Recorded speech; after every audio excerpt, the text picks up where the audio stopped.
with being 60, or just a bit better, special rangers who get to be cooler outfits than everyone else and are much, much cooler. Did you get like it? Yeah, yeah. Do you guys ever, had your classmates get jealous of you because you got better toys than they? Mine got jealous because instead of working really hard and going and doing like hard fight scenes and all sorts of ranger stuff for the first half of the season, I was just playing golf. Because I was like coming in and doing scenes as RJ, and they would go off and be rangers, and I wasn't a ranger at the time, so I would just go and play golf. and then they would get jealous of that, even though they didn't play golf. Can I say golf? I don't know if it was like the same to me, but like when I was filming, because they only had us for a certain amount of time, they packed in all they could get. So they're like, okay, your schedule, you're not shooting next week, but this week you'll be shooting like 85 hours. Yeah, exactly. So we'll do it like, okay, where's the negative? Can we get some? Yeah. Alright, next. You both had storylines about being evilish for a while. How was that like? Did you?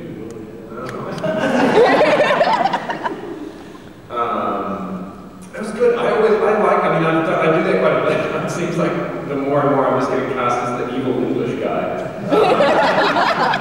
Yeah, did it in Once Upon a Time, did it in Beauty and the Beast, did it in, it just seems that now I'm just there. I don't know if people have realized that I'm not very nice or something. But no, I like it. I enjoy evil storylines. I think they're fun. It's cool. It gives you a character a bit more variety. Yeah, sure. Playing an evil character was a lot more fun than playing a big guy. Yeah, you can kind of get away with everything. Yeah, it's all those little things that you shouldn't really do in real life. You just get to do them. And you can show the monsters too. Yeah. I mean, you don't really do that very often. Yeah. Well, as any comment expected to solve, that was the best anyway. You were the first. Yeah, baby.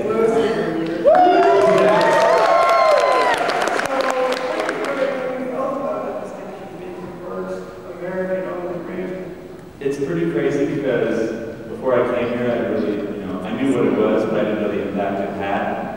And coming to this convention, that's like the #1 question people have been asking me, is how does it feel to be the all-exclusive American Ranger, the first?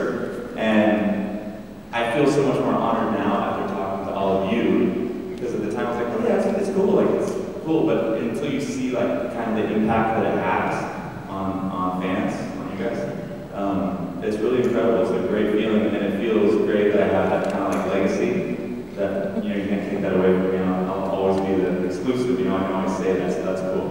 It feels really good. I think it's important for you guys to all know too, is like, it's cool, I appreciate that you guys enjoy coming and meeting us, but it's really cool it has been for me, and I know it's been for Ray too, to come and meet you guys, and because this is our first one, and it's been really, really amazing to come and meet you guys, and face to face and see that you enjoy the show and it's made an impact on you, so thanks very much.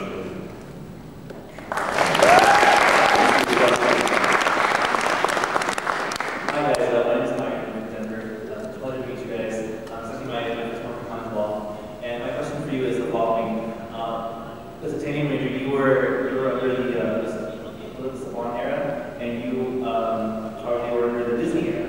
Can you guys talk about your different perspectives of working with Saban versus working with Disney, as far as on-set, off-set, payroll, things like that as Americans?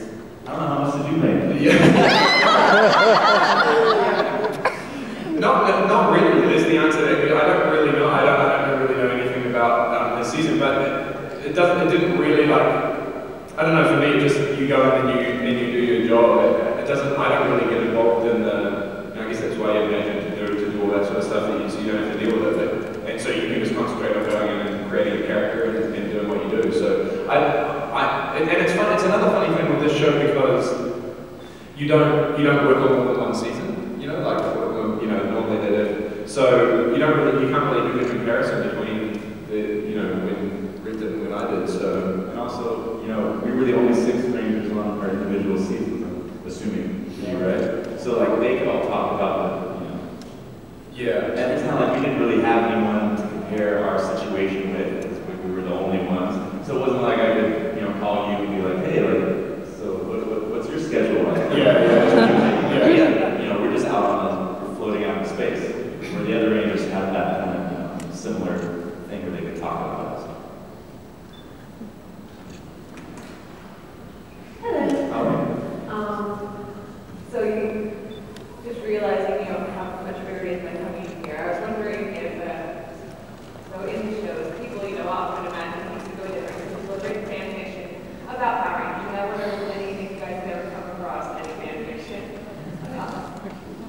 It's the baby. Crazy one. I'm just wondering if, you know, going out there and seeing seeing the impact of people, seeing, you know, just how far-reaching it is. I was wondering if you come across any families or friends. I've come across a little bit. I think I came across something where it's very strange. Me and my sister on the show, Dana, were in a relationship. We decided thought that was a good idea. Oh, you read my piece?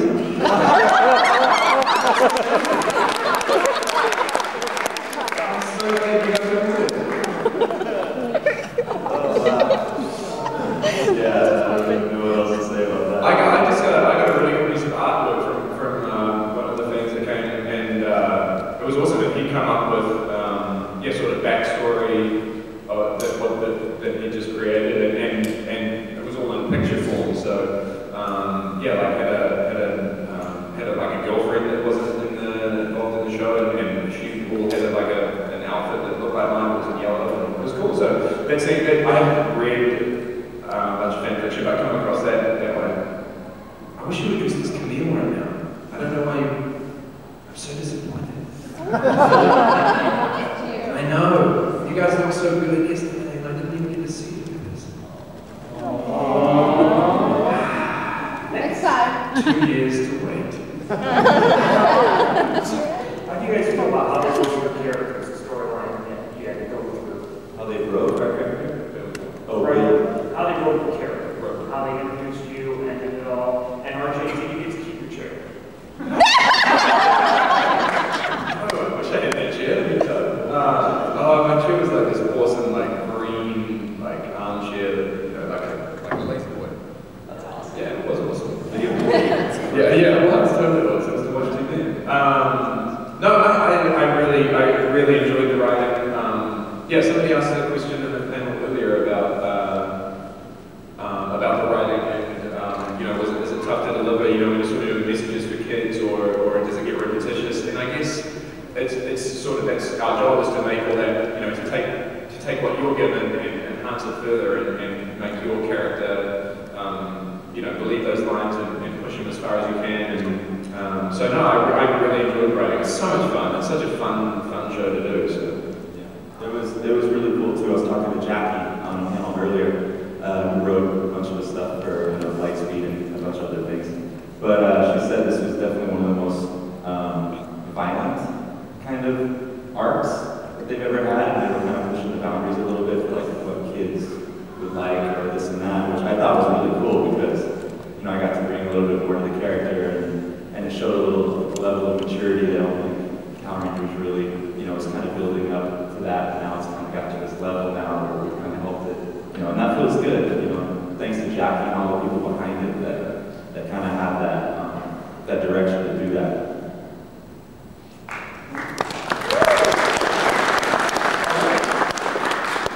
Speaking of Jackie, who wrote both of your guys' seasons, do you guys have much interaction with the writers? We had a weird one with our season because when we did it, the writer's strike happened right in the middle of our season. So we had the scripts coming from America, and the Writers Guild up here went on strike, and so that was a bit of a change halfway through. So we started, just hearing more about the writers, I guess, then. And they're always, the writer who writes the episode is normally in on the table reads for their episode. And sometimes on set, who knows some stuff, but that's about it, I guess. I was just beating down a door every day saying, hey, can I be in the episode? Yeah, hey, can you give me some more lines? I have 49 lines in that episode, could I have 52? The writers love when you do that. Interesting writing fact. Now, Jason Smith, who played the Red Ranger in Jungle Fury, is now writing for Power Rangers.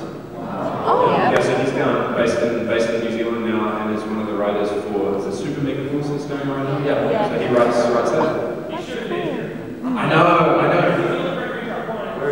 Man, he's in Auckland. Yeah. He's writing for Power Rangers. He's creating more Power Rangers. I just realized while sitting here, I have not seen either of your seasons all the way through. Wait, get out!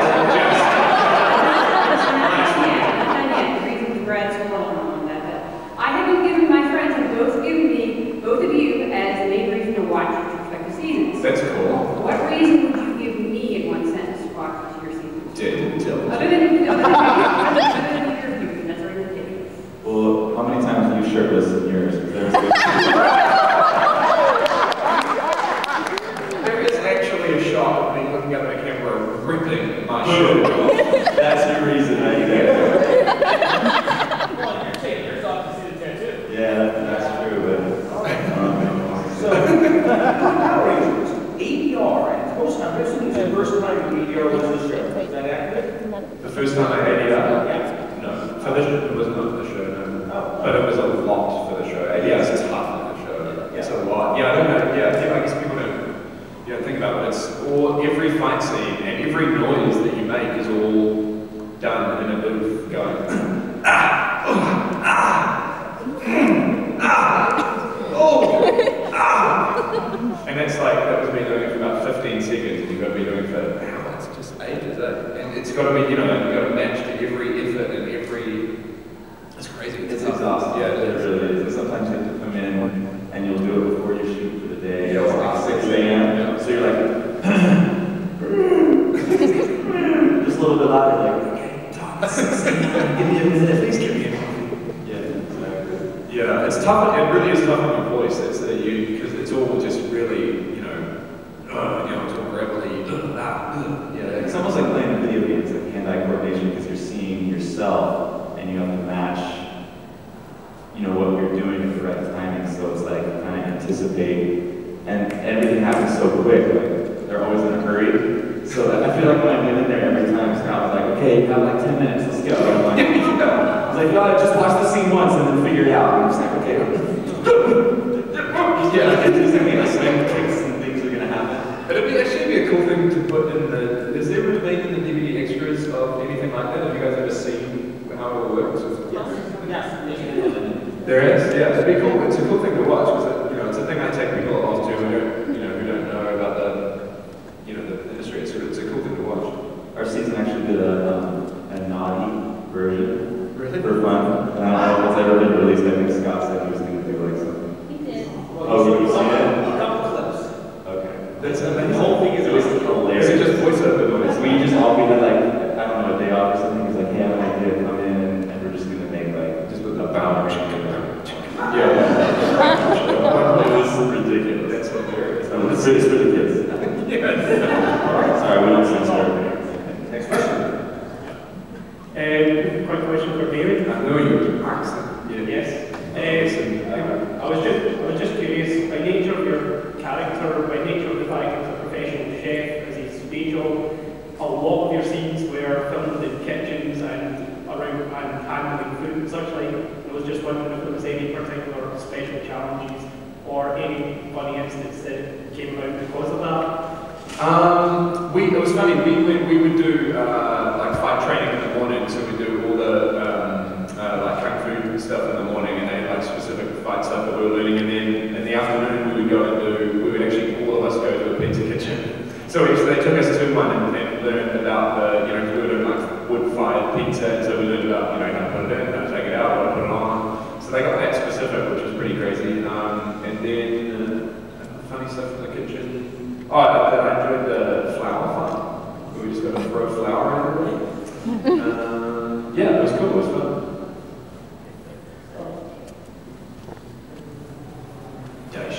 All right. So the new question, since you just answered this, what's it like doing scenes revolving flower vendors? Since also I think both your characters have. Oh, really? Yes. Captain Mitchell. The mustache. Sadly, he doesn't have a mustache anymore, though. I thought about growing one for this. Coming as Captain Mitchell and being like, Ryan Mitchell grew up and just became his father. I just look like him, Please, in 2 insane, years' time, can you please do that? his head would explode. My head would explode. Take after my father, what can I say? The weird thing about the guy who played my dad in it is he's like on a show down in New Zealand called Shortland Street, which is like our longest running soap. It's been running longer than Power Rangers. And so the guy who played my dad played Dr. Michael McKenna, who, if this was a crowd of New Zealanders, everyone would be like, oh my gosh. But because you were American and had no idea what Shortland Street is, it just doesn't matter. But for me, it was like, oh my gosh, my dad is Dr. Michael McKenna. This is so weird. So that was kind of creepy. But means less over here, I can tell. Can I ask you a question? Yes. For one of our fans. So you shot in New Zealand, and you're from New Zealand? Yeah.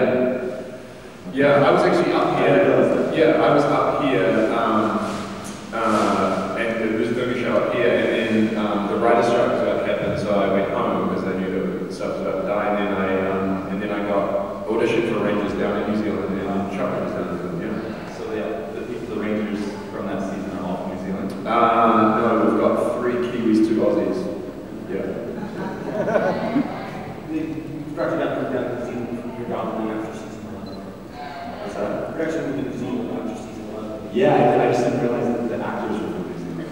It varies half the time. But I think it is. If they can do a good enough accent. Well, there's a reason why you should watch his seasons because his character kicks the crap out of the entire Ranger team, and that keeps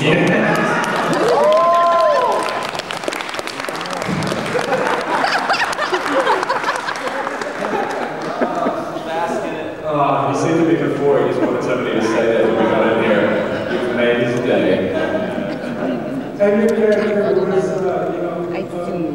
somewhat of a Mr. Miyagi kind of thing when he's teaching the kids how to train and everything. So Yeah. can't go wrong with that. Thanks, man. Appreciate it. That scene you're talking about, by the way, it's kind of funny. I was dating this girl at the time, and I was trying to impress her.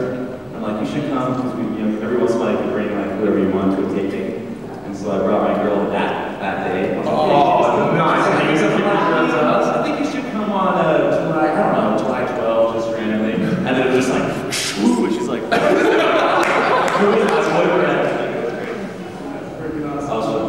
Oh, look, the word's getting around that the 2 exclusive Key Rangers are... Can we get some theme music up there? Sorry, you didn't have a question. Here's a quick one. How much martial arts training or anything did you guys have for shooting, or did you have any? Yeah, I was before training. I mean, I was young, so I would not say that I was an expert. And I also had Mike Chat, who's the Blue Ranger on my season. But he's too busy being ninja because he's like insane. Like even the stunt people, would be like, "Yo, how do you?" He was legit. Like he could have been one of the guys in this all day. So even talking about my experience with that kind of guy on the cast is insane. But I was a black belt, and thanks to before I had like gymnast experience and stuff like that. So. Nice. I didn't know that. How you doing, man? Good to see you. Hey! It's a little surprise, everybody. Give a round of applause. Speaking of ninjas and badass Thank you very much. It's very nice of you. It's all smoke and mirrors. I just came from the Forever Red Down, so I apologize for being here. Our next question. And I did karate when I was younger, but didn't have a hell of a lot. And then we had about 3 weeks before we started shooting. But got really specific. Mine was Muay Thai, kickboxing that they modelled RJ off, so got really that specific on stuff. Thanks for your question. This is the question for Red. What makes you steal the titanium morpher? Ooh, we're getting technical now. Well, I think because I was raised and I was by villains, pretty much, and I was brainwashed from a young age. I'm trying to remember exactly how I felt at that time. I mean, my instinct was to say, did you see the show? You know the answer more than me. No, but it was just, the whole brainwashing storyline of that, and I think he kind of sent me out there to do it, even though part of me was like, I don't know if this is, obviously part of my character was still good, because I turned too good later on, so. There was a cobra tattoo on your skin. Yes, there was. Is it still there? Did it move to another location? Let's see.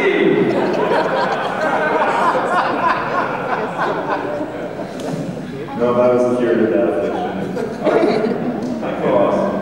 Next question. All right, I have 2 questions. One's for David. Did you know that in RPM that Jungle Korma Pizza appeared in one of the scenes? And RPM Jungle Karma Pizza's in it? Yeah. No, I did not. In the apocalyptic future of Corinth, where humanity's all in the one city, they reuse the props. That's dope. I love it. Oh my gosh, say it isn't so. Do you know how many times props were reused on that show? No, that's cool, man. And for Red, I was wondering, did he ever see the cockpit or the solar sword, the one the titanium Ranger used? No, I never saw that. I never got to sit in the solar sword, unfortunately. Did I want to? Yeah. I did in my dreams. Thank you guys. Oh, that's it? Nothing? It's okay. That's awesome. I'd like to hang out. Back questions. Hi there. My question's for David. When you're making all the pieces and all that, do you actually like sardines? No, gosh, I hate them. Oh, horrible. No. Yeah, it was gross. It was nasty. No, it was disgusting. And You qualified as a stuntman. yeah, pretty much. I was like, great, so we're just going to get my eating double in for this one? They were like, eating double? You're crazy. So I just did it. And then threw up. I didn't throw up. Did you have a little tag next to you or you would eat it? But he wanted to go right up to the director and throw up in his face. Thank you very much. Thank you. You can always tell, like, the first actors that are real green on a food scene when they're actually eating the food. And then, like, 2 hours into shooting, they're just like, and you're like, dude, you're actually eating the food. The first time I ever did that, I was eating tiramisu on a show called Maybe It's Me. And I was like, this is delicious. But then, like, after 2 hours, I'm like, well, you gotta keep eating it because you have to keep the continuity. Yeah. And I'm like, no. It's Same. like green, sweating. Hi, questions for Red Rangers? Rangers. That was Forever Red. We're the sixth guys. Questions for the sixth guys. How much of yourselves did you put into your characters, and why do you think after like so many years, like people still love you guys? They make peace with you. Yeah, that is a good question. I think what I put into my character that was part of me is the part of me that I wanted to be. Because when I was growing up, I did watch Power Rangers, and I was like the dude in the mirror pretending to be a Power Ranger. And it's like, you always want to pretend like you're that, that badass, or whatever, character. And to actually be able to do that is really not who I am at all. But it's just like the fantasy of what I wish that I was like. So that's what was cool about portraying my character. Here you go, you stand in line. There's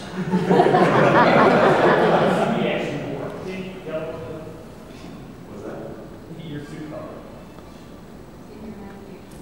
Oh. In your imagination, what did you wear?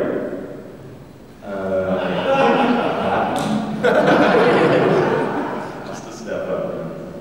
Yeah, I think I've seen this maybe a couple of times now. Maybe seen it all, but my character was half Johnny Depp, half Keanu Reeves, and then just a touch of Mr. Miyagi thrown in. And so there wasn't a hell of a lot of room left for me in it. But I think the reason is because I enjoy playing the character so much, and that comes across when you enjoy doing something and enjoy playing a character, and hopefully that's why people enjoy watching it and like that as well. I started out as an actor, and by chance I happened to get a chance to work with Jackie Chan's choreographer, and my stunt career took off. And the thing that happens when you become a working stuntman is that nobody believes you can act. They just want to throw you into the walls and run you over with cars and light you on fire. So when I finally got that role as the Quantum Ranger, Eric Myers, I was still young enough that I was full of had a lot to prove to the guys around me, because they just thought I was going to be some stunt guy, and I came out to act, and I had a lot of piss and vinegar to spread around, and so you saw a lot of the struggle that I was going through with my own career as an actor playing itself and unfolding in front of camera. And that was there were a lot of elements from that character and that show that there are real parts of my dimension, real dimensions of my character. But over the years, those things have come. Flowers. So there's the answer to your question. How you guys doing? You know, I gotta say something about this dude over here, though. We did a crossover. We kissed once. We did, yeah. There's one time, and we won't talk about this. But the respect that this guy gets because you're coming in as a legit, you know, action hero already, stunt guy, whatever. Like everyone, I mean, you can't mess with that. Like the stunt guys on my season at least kind of look at us like, all these children, you know what I mean? Like, but when this dude walks in, it's like everyone's like, wow. I will say this though, I do relate to these guys as leading main characters, and they do amazing work. We did amazing work on that show, so I am just as respectful of them, their craft and the way they act, as much as I may get some respect as stunt guys. Thank you.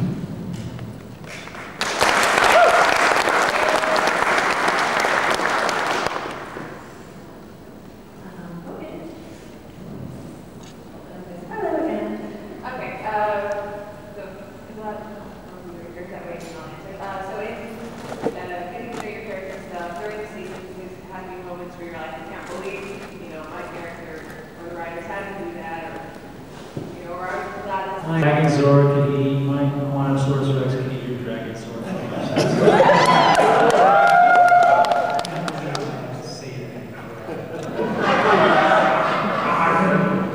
So, what was your favorite and least favorite thing about your character, you know, throughout the season, you know, something they did or Yeah, this one. Yeah, definitely the ancient warrior uniform. The boots did not fit very well, and they were constantly hurting. So when I switched to the Merrick actual suit, even though it was leather and hot in the desert and everything, it felt a lot better than a sketch of shoes. So that was good. For me, the worst was the Cobra tattoo. Because it sucks when you have to have your shirt off anyway for anything, because you're like, this is weird. And the Cobra tattoo took 3 hours to put on a day. And so I just stopped showering because it was like, I'd rather just, my castmates hate me than have to sit in a chair for 3 hours and get this thing. You do that. You will, sometimes when you have scars on you and stuff, you do that. Yeah. So I'd rather not shower because it's such a pain in the butt to have to sit there for 2 or 3 hours. Yeah. And if you have to get there at 4 a.m. to start getting something put on, it's like, why even, you know, take a shower just to take that extra hour of sleep away from you. I'm used to that because my hair takes like 3.5 hours. But you make it look good. Thank you. I appreciate that, Red. Yeah, no, I probably flip the fly if I say flip the fly. You know what I mean? Yeah. You guys clap, but I wouldn't clap because that was probably my least favorite. Flip the fly was like a little like prop fly that had a real business voice in it, but it was just on sticks, and so it wasn't the most fun thing to act with in the world. So that was probably my least favorite. I'm going to say something extremely arrogant, but it's very true about how I felt when I was acting on that show. And that is that the thing I hated most about my character was it wasn't on screen enough.